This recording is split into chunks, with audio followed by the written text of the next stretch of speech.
I'm here with head women's soccer coach Jason Burr. And Jason, a tough weekend last week. Not only did you face some pretty good teams, but the weather was also against you as well. What did the team take away from, playing a team like St. Louis and then also playing in that kind of oppressive heat?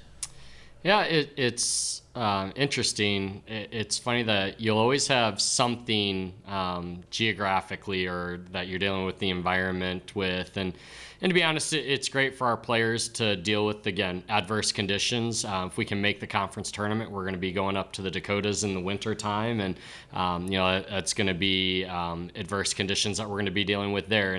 But we honestly, part of it is we tried to limit the amount that we talked about, the conditions, because the second part of it is we're not the only team dealing with it. The opponent had to deal with it as well. And the difficulty is when you're on the road, you don't really get to control your locker room situation, and when your team gets there, it's basically kind of all laid out there for you. And so it was good for our players to, we never once saw them or heard them complain about the weather conditions, and we knew that they were dealing with it, we knew we were dealing with it, and we just had to put our best effort out on the field that we could, and unfortunately came up short in both games, but like we've said with most of the games this season so far, we've had some great moments over the weekend. It's just about seeing if we can come out and put it all together for 90 minutes. It was great. The first 15 seconds of the game on Friday, we hit the post.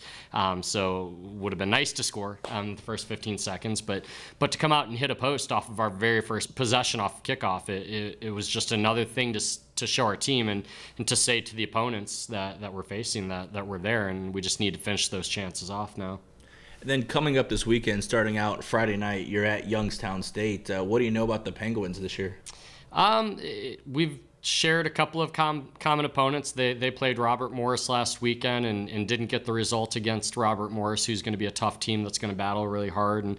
And so Youngstown is going to be an athletic team. I think they're going to press us defensively. And so it's an opponent that we're going to have to make sure that we're taking care of the ball. And I'm sure we'll have a few chances on goal as they will. And I think it's going to come down to which team converts on those chances. And we haven't really been doing that yet. So the hope is that Friday we convert, and hopefully we have a stout defense and don't give away too many opportunities to Youngstown.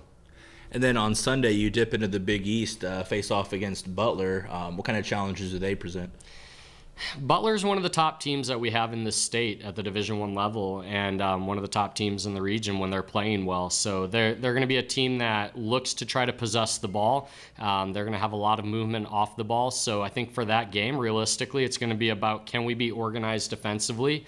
When we get our chances to have the ball in possession, can we not just possess in our own half, but can we try to exploit some of the space that is vacated by their movement off of the ball and by them trying to get numbers forward? And I think if we can make sure that we're countering quickly and getting numbers into the attack quickly off of gained possession, we're going to hopefully create a few chances for ourselves.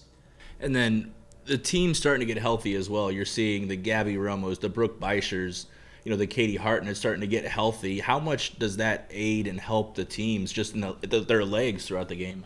It's been fantastic. I think part of it goes back to the game fitness. Players can run all summer, they can work out all summer, but to get into actual game fitness, it's going to take a little bit of time during the season. And so we had 16 to 17 players that we were relying on to be game fit when they came in, and we weren't where we wanted to be in that position when everyone got here, but it's gotten dramatically better over the last 3 or 4 weeks. And so our game fitness is starting to get there, but it has helped. I mean, when we've got now, our last player got cleared finally that came in with an injury, which is Deanna Hecht. She got cleared, and today was actually her first actual full training session with the team. So to know that we've got our full complement of 20 players now on our roster, and everyone's roaring and ready to go and able to play and able to train and do all of those things, that part is really going to help us moving forward. I think adding players and not having players was just kind of a little bit chaotic for the team to be able to deal with and be able to handle, especially since we've got a thin roster to begin with. So I think that's really going to mean a great deal as we wrap up the last 5 or 6 games here of the non-conference season and get ready for October 2nd against Western Illinois. Now, 6 matches into the season, about the 1/3 point of the year. From when we talked in the preseason till now, where have the positive changes and is the team as far along as you were wanting at this point? Yeah, we would like to have some more results going our way, but from just purely what we're doing on the field and the way that we're playing, I think we're accomplishing a few of our main goals, which were to become a much more possession-oriented team. I think we've done a really good job of that. I think we're seeing some great moments in possession with the team. The tricky part and the part that we're still working on is how do we convert that possession to chances on goal. So that's an area that has gotten better over the last 6 to 8 months that we've been working with this group of returners and obviously our 6 new freshmen. So that's one thing that we're excited about, but that leads you to, okay, now the next stage of that is to start scoring goals. And so we're still holding out hope that that's going to happen in the very near future. Defensively, we have given up too many goals. We've been very porous in the back. We've done a little bit of goalkeeper by committee, and we're waiting for one of the 2 goalkeepers to really step up and show that they're the number one and that they're going to take control of that position. And we really haven't had that quite yet.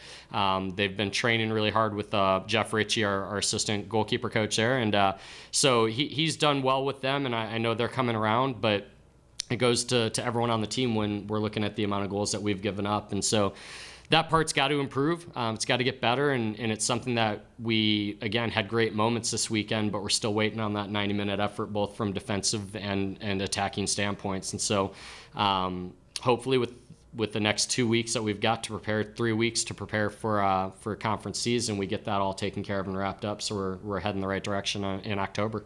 Great, thanks, Coach. And make sure to follow along at GoMastodons.com or on social media for Facebook, Instagram, and Twitter at IPFW Athletics. Go Dons. Hey, great job to the men's program winning the tournament.